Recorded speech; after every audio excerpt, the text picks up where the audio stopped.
The Idries Shah Foundation Podcast. Practical Psychology for Today. Featuring the works of Idries Shah, voiced by David Alt.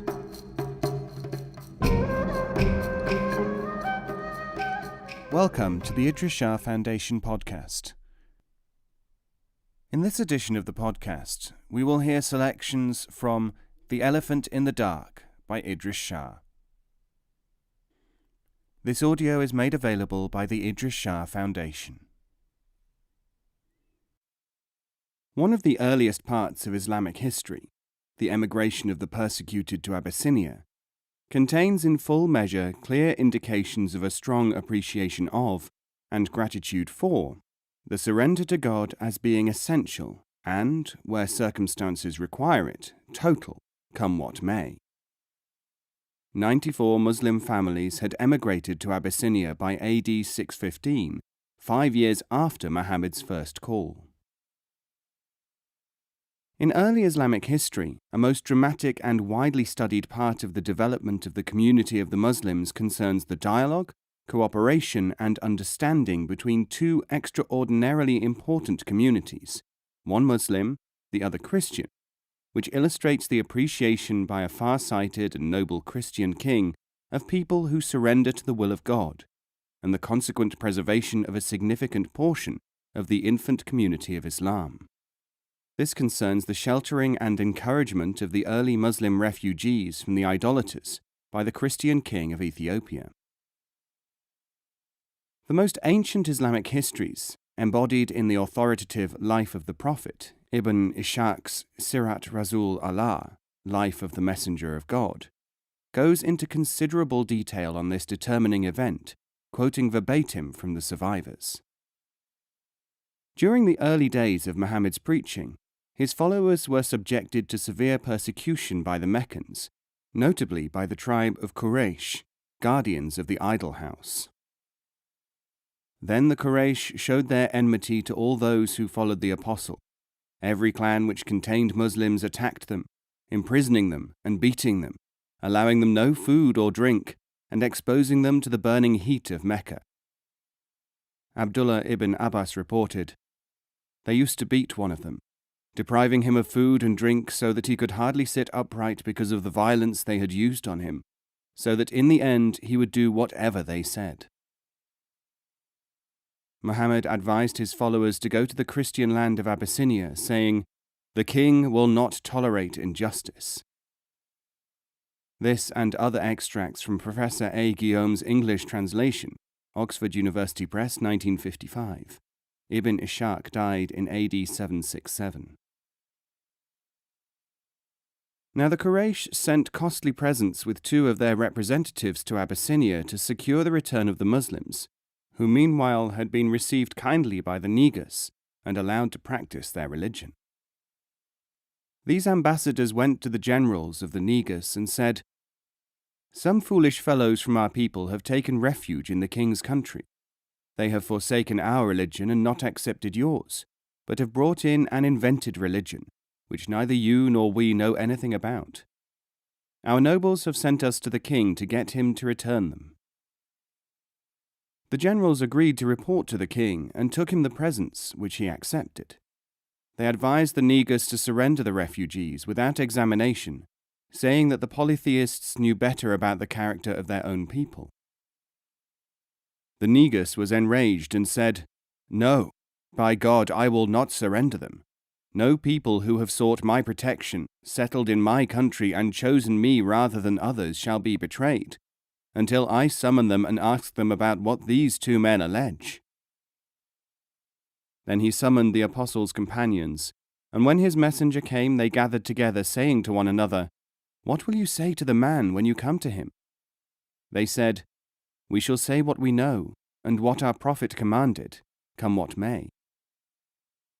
When they came into the royal presence, they found that the king had summoned his bishops with their sacred books exposed around him. He asked them what was the religion for which they had forsaken their people, without entering into his religion or any other. Jafar b. Abu Talib answered, "O king, we are an uncivilized people, worshipping idols, eating corpses, committing abominations, breaking natural ties, treating guests badly, and our strong devoured our weak.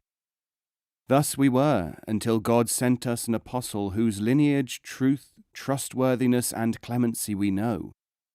He summoned us to acknowledge God's unity, and to worship him and to renounce the stones and images which we and our fathers formerly worshipped.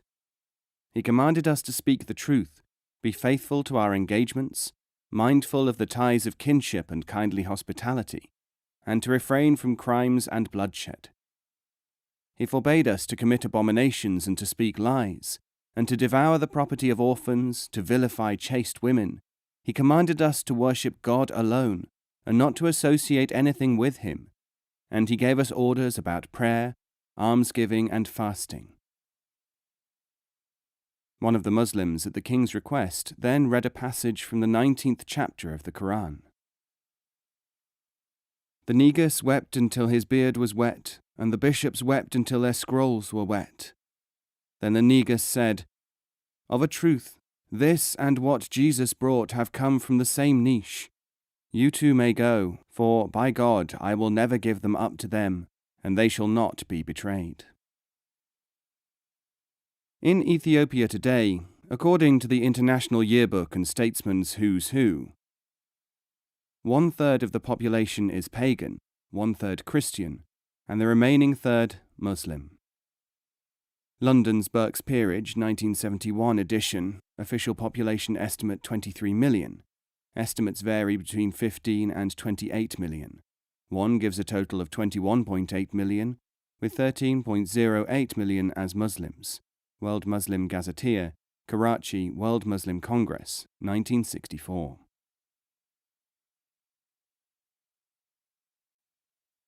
The nearness of the Muslims to the Christians, and especially to those who adopted the devotional life, and hence the respect felt by Muslims for those who surrender to God, is emphasized by the charter granted to the monks of the monastery of St. Catherine near Mount Sinai, which is a statement of the attitude of Islam given by Muhammad himself, and an important historical document dating from AD 627. By it, the Prophet secured to the Christians important privileges and immunities, and the Muslims were prohibited under severe penalties from violating and abusing what was therein ordered. In this charter, the Prophet undertook himself and enjoined his followers to protect the Christians, to guard them from all injuries, and to defend their churches and the residences of their priests.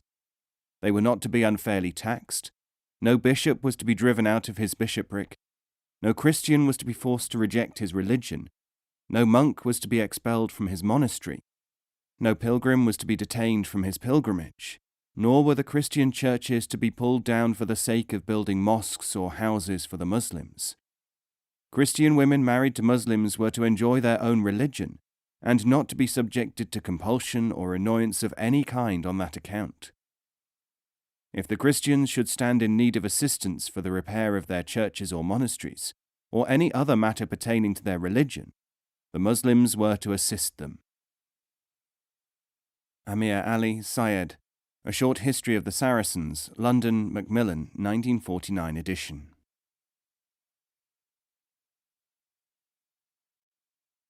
But the Christian connection with Islam dates from an even earlier period, from a time indeed when some pre-Islamic Arabs were seeking the Hanifi faith, the name locally given to the religion of surrender to God of Abraham, their progenitor, and when Christians were found among the Arabs of the Hijaz, as well as in the more northerly lands of Syria, where there are still most flourishing churches, of over 500,000 Christians out of a population of 5 million. There were Arab kings and large churches and bishops in pre-Islamic times in Arabia, and whole tribes are said to have been Christians. C.F. Sale, The Quran, Preliminary Discourse, quoting Al-Mustatraf, Ahmad bin Yusuf, Safiuddin, etc. Spiritually and culturally, the world of Islam has a most powerful continuing link with Christianity through the Lebanon, one of the most progressive Arab countries, whose population has a majority of Christians, and whose president is, by custom, always a member of the Christian faith. The Maronites number almost double all other religious groups, the remainder of the Christians being mainly Orthodox and Greek Catholic. The Middle East and North Africa, London, Europa, 1969. This aspect of our common history, bound up with the seekers of truth, pagans, Zoroastrian and Christian of those times, entitles us to think in terms of an alliance of attitude, which present-day conditions make it possible to invoke and to examine, as some Christians are now examining it, as I shall mention in a moment. It was a Christian monk, according to Islamic tradition, who first informed the polytheist Arabs among whom Muhammad was being brought up that he was to become a spiritual teacher. Muhammad was at that time 12 years old, and his mission was not to begin for another 28 years. Now for the next important historical occasion.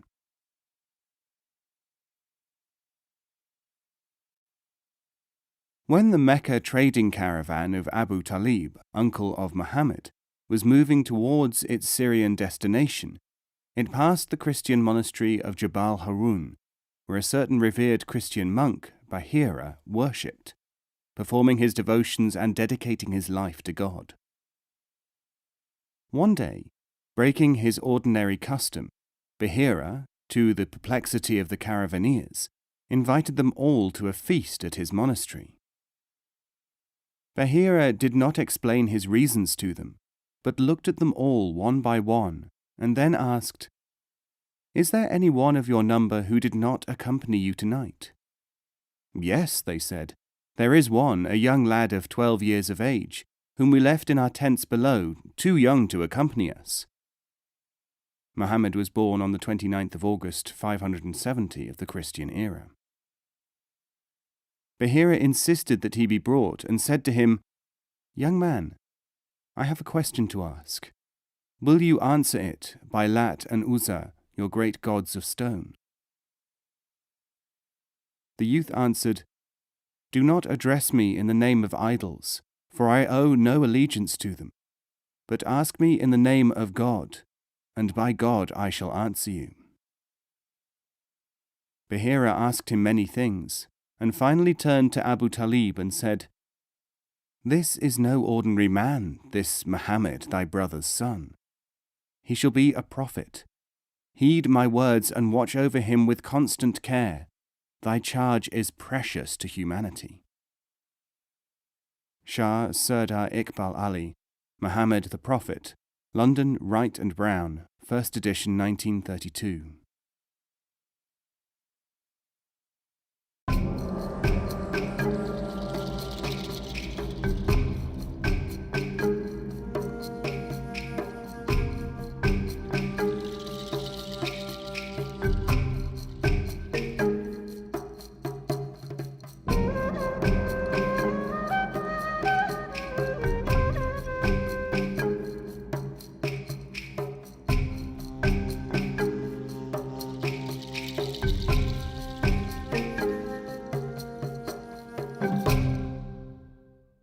This podcast is copyright 2016, the Idries Shah Foundation.